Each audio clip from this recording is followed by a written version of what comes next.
Hi, everyone. I'm Steph Strickland with GeekWire Studios, your host for Does Compute, the podcast where we delve into the latest innovations in computer science with the help from experts at Carnegie Mellon University School of Computer Science. I am joined now by Sarah Fox and Nicholas Martelaro, both assistant professors at Carnegie Mellon's Human-Computer Interaction Institute, each leading innovative research in human-centered design and technology. Sarah directs the Tech Solidarity Lab, focusing on how technological artifacts challenge or propagate social exclusions. Nick leads a lab that seeks to augment designers' capabilities through new technology and design methods. Good morning to the both of you. Thank you for being here. Good morning. Morning. I want to start with a quote. Nick, I've seen you speak on this quote before, so I'll ask you what it means to you. And then Sarah, I'm sure you're familiar with it as well, but I'll give Nick a chance to start. It's such an impressive quote because it was first spoken in 1997. Successful interaction design requires a shift from seeing the machinery to seeing the lives of people using it. That, of course, from Terry Winograd, The Design of Interaction in 1997. Here we are in 2025 having this conversation. Nick, what does this quote mean to you in the work you're doing today? So I think the quote really speaks to the fact that while technology is moving at impressively fast pace, and we're seeing so many advancements, actually many more advancements than I thought I was even going to see when I started my professorship here. At the same time, what we need to do is think this technology is in service of people, right? We're building things to actually fulfill a need, to do something that's positive and useful for people. And so really what this quote gets at is that you need to start moving from what can the technology do to thinking about what is it that people need and what's going on in people's everyday lives that you can understand to actually steer and move that technology in a positive direction for their use. Sarah, what does it mean for you? Yeah, I think close to the topic that we'll discuss today, it's really about technology is really working for people. And in our case, particularly working for working people and not the other way around. We're still having conversations around this topic all these decades later. So to some degree, perhaps we can't help ourselves but to get excited about the speed with which we can innovate and still continue to exclude these other characteristics. So let's talk about a big picture question here. I want to talk about this human-centered design and how this looks different when it's applied to public infrastructure and autonomous systems. Yeah, I think so. Nick and I have been working on a project over the past several years in partnership with a number of different transit worker unions. So Amalgamated Transit Union, the Transport Workers Union, and the AFL-CIO Technology Institute. And there we're really focused on a particular piece of public infrastructure, which is public transit. And we've been looking specifically at the impacts of autonomous vehicle technology on transit and bus transit in particular. So there have been a number, like you suggested, of kind of initiatives that explore the possibility of autonomous vehicles through pilot programs across the country. And these pilots are frequently small pod-like shuttles that maybe carry like 6 or so people, 6, 8, 12 maybe. But there are plans to deploy larger full-size buses, autonomous buses this year in the United States. So these questions about kind of automatability and autonomous kind of public infrastructure are core to the work that we do. And it's not that you can just think about kind of like deploying an autonomous bus. You have to think about the context in which it's embedded. So that kind of urban environments that include kind of serving a variety of different people, a really diverse ridership, and where a lot of people are already employed. So as operators, maintainers, cleaners of buses, and so on. Nick, what are your thoughts on how the work that you do, and you're no stranger to understanding how people want to participate in an AV experience? How does this feel to you when you're thinking about it from a public infrastructure perspective? Yeah, one of the things that we've really found exciting about our partnership with the unions and rank and file bus drivers is that many of them are interested in learning more about automation and autonomous technologies and seeing how they could integrate into their work in a positive way. Now, they're interested in understanding how these technologies could augment what they're doing to help make bus operations safer, more efficient, better for passengers, and better for themselves. Oftentimes, people are excited about technologies that they might even have in their cars at home. And so we've been learning a lot about that. Now, if they're not interested in technologies that will replace their work, right now, that's actually a pretty challenging thing to do, to actually fully replace. And, one of the things, I actually really like the fact that you brought up the Winograd quote, because it also connects with another quote that Sarah and I reference often, which is from Kastner and Hutchins, which speaks to the nature of how understanding the human technology team is really what ends up leading to a much better service. Their work was originally done in aviation, where it was about understanding how pilots were using automation. And it wasn't really until we figured out how they were working together with the automation, they understood more about the automation and they understood more about themselves, that we really see the safety and the efficiencies we have in the airline industry. And we imagine that there could be similar things happening in public transportation and in other infrastructure where this technology can be used, but you have to understand how it's going to be used by the people who are actually wielding it and attempting to improve their work.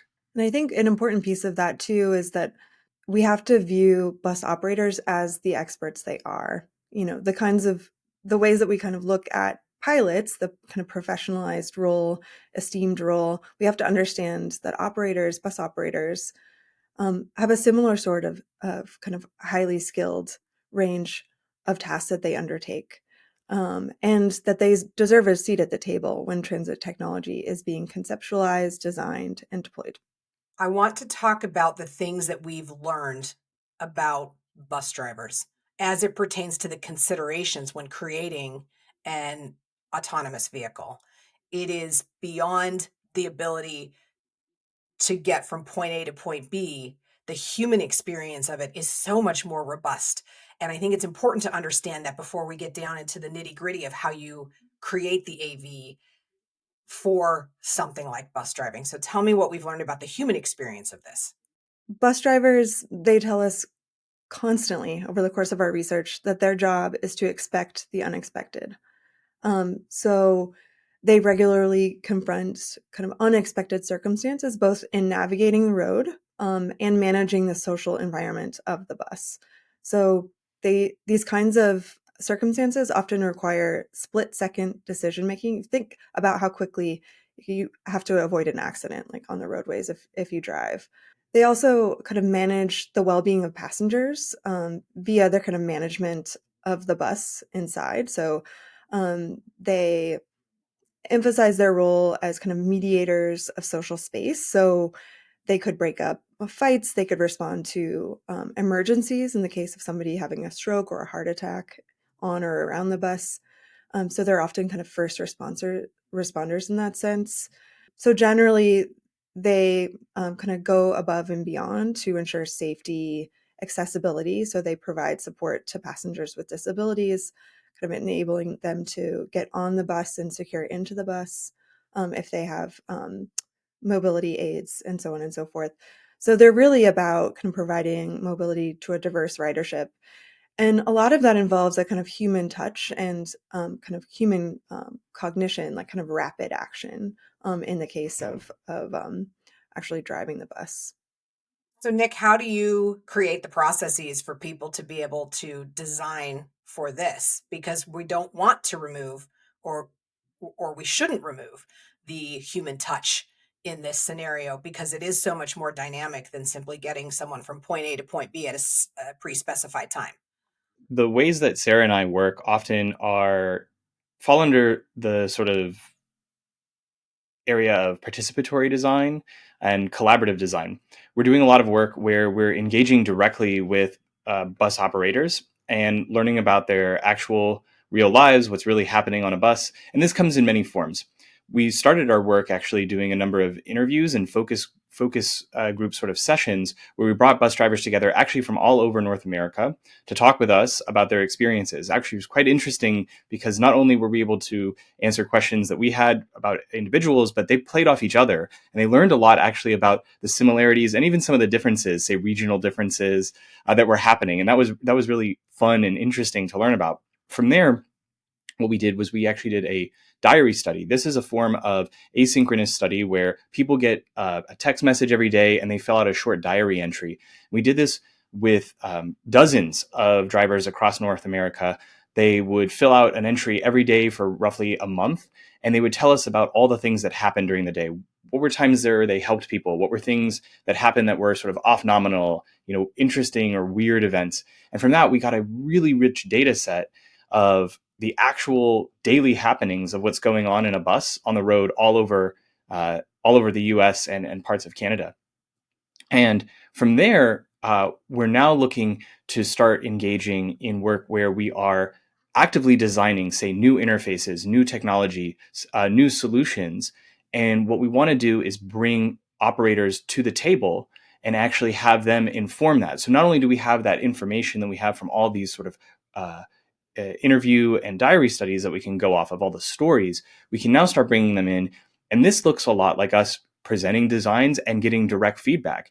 Eventually, over time, and this is something we found in some of our other work that we've done together with various community members for different purposes, people start to actually almost learn the language of design and learn the language of sort of technology development, such that in these meetings, they can start to direct, to steer a little bit. And us, our students, the people we're working with, we often can form a team that's sort of dynamic enough. We can start doing like live changes of a sketch or an interface design right with them. And from there, we can get feedback super rapidly, which then helps move us forward, ultimately towards creating functional technology that we'd be able to test, say, in simulation or eventually in sort of real world deployments. You've touched on one of the most important tenets, and you mentioned this at the beginning of this interview, but you've come back to it again, which is developing trust. So you having trust in the people you're speaking with and being willing to incorporate their feedback in real time instead of just driving forward with a technical solution that doesn't take that into account. I want to talk about trust from a broader perspective, and that is of the general public. Many of us who don't work in academia understand autonomous vehicles in a much different manner than what you are discussing. How do we bridge this gap between what we know of in the public sector as an autonomous vehicle versus what you envision the future to potentially hold? Yeah, I'll start. I think one of the things is that while a lot of people are excited about fully driverless automated vehicles, there's a spectrum, and actually, the spectrum exists from small automations, which are maybe managing your braking, managing your lane centering, up to the fully autonomous. There's no driver in the seat, and we do have a range of that. In the public transportation space, we sort of imagine seeing lower levels of automation where drivers are supported with advanced driving assistance features, or ADAS. That's a term that often gets used for that, where drivers are being supported by these technologies. This can actually reduce the workload on the driver, allowing them to sort of focus on the road more, allowing them to focus on managing the cabin a little bit more, providing better customer service. I think one of the things to understand from a public perspective is that most likely we're going to start seeing technologies percolate out slowly, and you'll start seeing slow improvements over time, eventually hopefully making it such that the efficiencies of the service are better, and drivers are also driving in a way that is supporting them, and that they're actually having sort of less burden on their work. What we're probably not going to see, at least in say next year, is a fully driverless bus, partly due to the complexities of everyday life. I mean, I would ask the listeners, like, think about the city or the town you live in and imagine a 40-foot bus and the complexities that it's driving under, and also all of the other people who are around it, pedestrians, cyclists, other cars. There's so much going on, and managing that complexity is still quite challenging. And so this is where we sort of imagine this human automation team as improving what we can do today, but really leading to something where you have this mixed team of human and technology working together. Yeah, and I'll just add on to that some of the safety considerations for bus transit are a little bit different than passenger vehicles, where we're seeing a lot of investment and deployment of autonomy. So, for example, within bus transit, vehicle to vehicle incidents, so like accidents between vehicles, are quite uncommon. Where there is an issue is with pedestrian, what they call pedestrian strikes, or um, uh, vulnerable road users being hit by the bus because of issues around visibility. And we see this as an important place to invest design attention. It's one of the kind of key areas that we're exploring in the kind of process that Nick explained around participatory design, is how to ensure that both passengers and operators can communicate the intent of the bus and understand the intent of the bus. So if it's something like at an intersection or a turn, that people understand well what is happening with the bus, especially if there is a kind of human machine team in charge of kind of operating the bus, that it's communicated across all parties, and we can avoid some of those incidents that have kind of been a really big issue within the industry over the past number of decades. Another area that we're really interested in, that again is kind of unique to transit, given that it is kind of ADA compliant and required to be highly accessible, is around communicating access needs ahead of boarding a bus for those with passengers with disabilities, so that an operator can know ahead of time how best to accommodate those passengers. So we know this is a problem from the literature and from the DOT. There have been reports on this as being an issue, passengers with disabilities being passed, and so on and so forth. So the kind of final area that really came out of the diary study, that is again going to be a primary place for us to invest design attention, is around scheduling. So algorithmic scheduling and the ways that it creates burdens for operators and passengers alike. So super tight schedules are hard to abide by, so kind of hard to keep. And so you have situations where uh, buses are super behind, passengers are frustrated, but also operators try to make up that gap by not taking breaks. Unfortunately, things like UTIs are really common among bus operators because they frequently don't even stop to go to the restroom. And so they're kind of making up for that gap. So we've been exploring this notion of kind of humane scheduling. And again, this would be something that we explore with operators and other transit stakeholders to understand how we can kind of ease that burden and make sure that passengers and operators alike are served by scheduling software. This is really important. I personally live in a community where we prioritize public transit as well as cyclists. So when you talk about the interplay between the two and also pedestrians, it is very relevant and well understood by me. For people who think about this, who might be watching this in other parts of the country where the bus just sort of, or public transit exists in the background as something that they don't have to interact with, I want to touch on this idea of passing by people with disabilities. It's not because of a lack of compassion. It's because the pressure to make it to the next destination on time, because of the scheduling constructs that you've described. This is where AVs and that dynamic scheduling can play in. Let's take something like a marathon, which we have here, which shuts down all the roads, or any other traffic disruption or accident. There's an opportunity here for machine learning to come in and help solve for this problem, correct? Absolutely. Yeah. So special events are a huge issue, obviously. In Pittsburgh, maybe it's marathon sometimes, but mostly it's sporting events. We're a big sports town. Um, and other kinds of anomalies. So road construction is obviously big, and so on and so forth. So kind of incorporating into that would be something that this really could help support. Nick, your thoughts on this? When everything works well, when your schedules are on time, traffic is flowing well, there's a really easy way to see how automation could play in, where a lot of the interesting problems, and I actually think a lot of the interesting opportunities, as Sarah is suggesting, is actually in these more, you could call them edge cases, but they're not even edge cases. Like, we know when the marathon weekend is going to happen. We know when a Steelers game is going to get out. And at the same time, we're still managing all these complexities. And so utilizing sort of new algorithms, utilizing new communication methods to actually support that is sort of an interesting and exciting area where there's new technology development, but then also this opportunity to, again, understand the real sort of experiences of riders and drivers alike, and then develop something that could actually improve this situation, so that I hopefully won't, if I end up flying in on marathon day again, I'll at least know that, yeah, it's going to be a little longer, but I know where I'm going to get dropped off and that I will get home eventually. Yeah, absolutely. And when to deploy additional vehicles too. So I recall us talking about the Friday before spring break, and again, just being kind of overfilled buses headed to the airport. Like, these are things that can be um, planned for in advance, can be dynamic to support passengers kind of riding regularly and choosing public transit.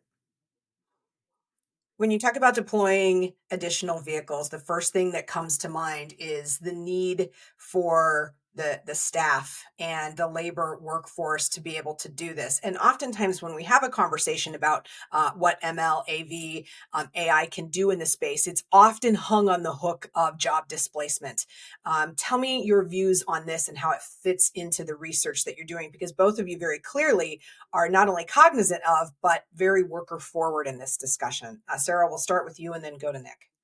Yeah. I mean, I think, like we've suggested throughout, in order to kind of have safe transit, people still need to be involved. And I think that it requires continued investment in public transit. That's the kind of at the core of any of this, whether it's investment in technology, and labor. These There has to be still funding to transit infrastructure, but it's a critical issue. We have to kind of view this as an important piece of infrastructure that we maintain. And I think technology can certainly enhance operations and make it safer and more reliable. But we have to see that as a kind of critical piece to be invested in with our tax dollars and so on. Nick, your thoughts? Yeah, one of the things that we've also positioned in our work is that the inclusion of new technologies uh, around automation don't have to be technologies that displace. They can augment, but in that augmentation of someone's skills, actually they require new skills. And what you end up with in many cases is a more skilled workforce. You go from someone who's able to operate a bus, which is already an incredibly skilled job. When we talk to drivers, like, driving a 40 or an 80-foot articulated bus is challenging, and it requires it requires significant training, and it's something that a lot of people take pride in, their ability to control this very large machine. Adding in new technologies, new sensing capabilities, new anti-collision capabilities is now going to require them to understand a lot of the computing, a lot of the sensor technology, sort of at least the basics of that, to be able to troubleshoot, to be able to understand how it's working. And so really, in the same way actually that aviation pilots have become more skilled as we've included more technology in the cockpit, we sort of imagine that public transit workers are going to become more skilled as we include more technology in the cabin. I think too that that same thing applies to maintenance workers as well. So the work of maintaining a bus is only going to become more complicated as you add more computing power. I want to talk about how, in the designs that you're thinking of that include both drivers and maintenance and even just an infrastructure to support AVs, how do you balance what is technically possible against what is instinctive from a human perspective? The simplest thing that comes to mind in the conversations we've been having is something like a steering wheel on a bus. I imagine it can be so much more robust than that. How do we balance what's technically possible against what is instinctive? Yeah, so you bring up steering wheels, and this is something that people are trying new different controls, and those can come with pros and cons. In some cases, right, new controls can give you new abilities.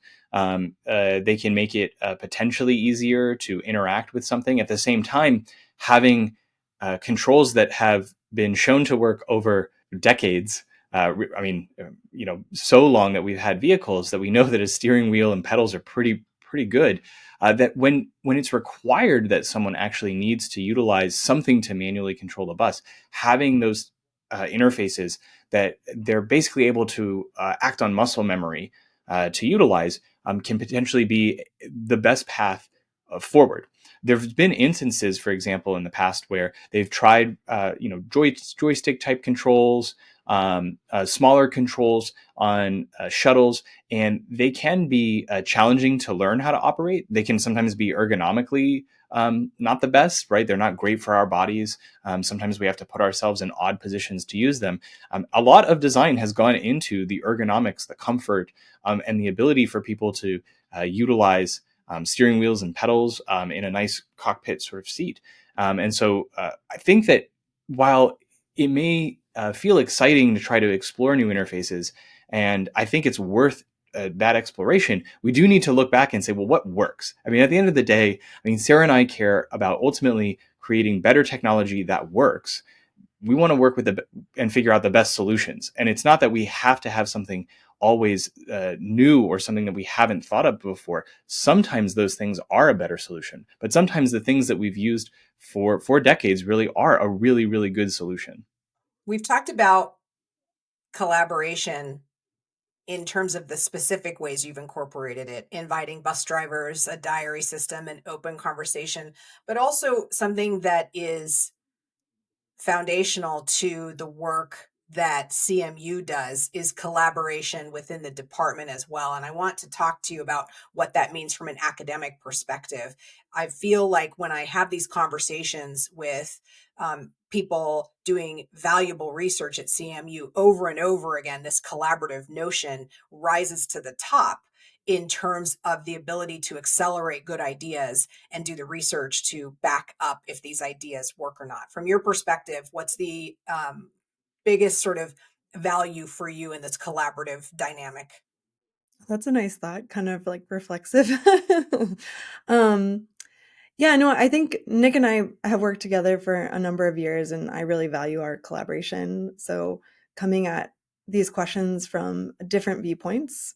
So my methods are typically, as you can probably see in the ways that we've explained some of our research process, are really rooted in kind of social science and participatory design, and kind of thinking about technology really in a kind of highly contextualized way with the people who are most impacted or would use the technology in their daily lives, or in this case, in over the course of their kind of working life. And Nick has a ton of experience thinking about autonomous vehicles and the ways that kind of people interact with these novel technologies, and kind of get the most of that experience kind of from that kind of augmentation point of view. And so in a lot of ways, I feel like it's really complementary, but we certainly think about it from different angles. Nick, your perspective. Yeah, as Sarah said, we come with sort of different backgrounds. I started, really working on this with Sarah. This idea of thinking about from the perspective of workers, of folks who are doing this as professionals, was actually an area that I hadn't totally explored. I was working prior to this in human AV interaction, but more for passengers. So think you and I riding in a passenger vehicle. But actually, it's a completely different story when you take a professional, well-trained driver in a very large machine going down the road. And so this has been really, mind-opening for me. And it's really expanded my thinking about what sort of opportunities and technological solutions we might actually think of, which has also helped me think differently about the other work that I do that's sort of outside of our collaboration. In addition to that, this project has really given Sarah and I an opportunity to collaborate with others around campus. We've been part of the Mobility 21, now the Safety 21 Institute here on campus, which is a Department of Transportation funded university institute for traffic safety and transportation safety, and that's opened up tons of conversations that we've had with others, people in engineering, people in public planning, and In they've robotics, yeah. exactly right that Mhm. they've really inspired some of our thinking as well. And that is one of the great things I think about being at CMU is that we are often so collaborative, and it's so easy to actually just start up a conversation around these things that ultimately does move our research and then hopefully our technology design forward. Another thing too, Steph, that I think is useful to, just in the more informal sense, is bouncing ideas off others in other domains.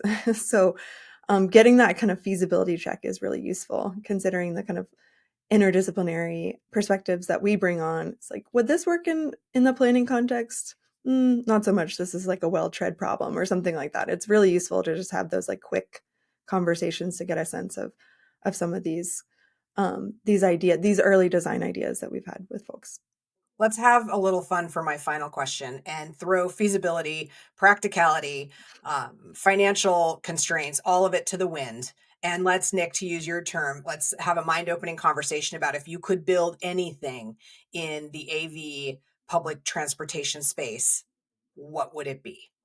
I guess I would probably think if we weren't thinking about any of those constraints, one of the things that I would be excited to see are potentially a different style of a public transportation vehicle that maybe isn't as uh, relegated to, say, the 40 or the 80-foot bus model, where you can have different sort of form factors.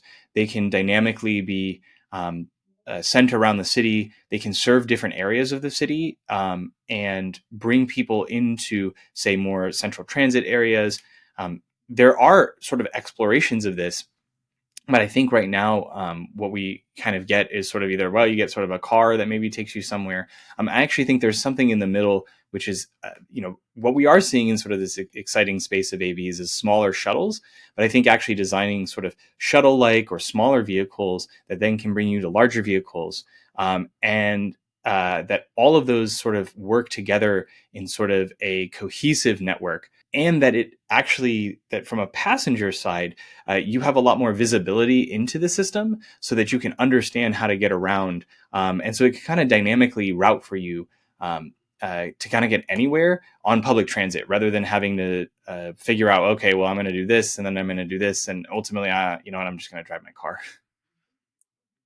Sarah, your thoughts? I think that's a great answer. I'm gonna say something super selfish, but coast to coast high speed rail. Like, that is really my dream. And it goes to show that public transportation can accompany very different types of methods to get from point A to point B. And of course, me with an aviation background, thinking about eVTOL and human drone taxis. I mean, there are so many things out there in the forefront. This has been such an enlightening conversation, Sarah, Nick. Thank you so much for your time. Thank you so much. Yeah, thanks for having us. You've been listening to Does Compute, the podcast where we examine how computer science is building useful stuff that works. Thank you so much, everyone, for joining us. I'm Steph Strickland with GeekWire Studios.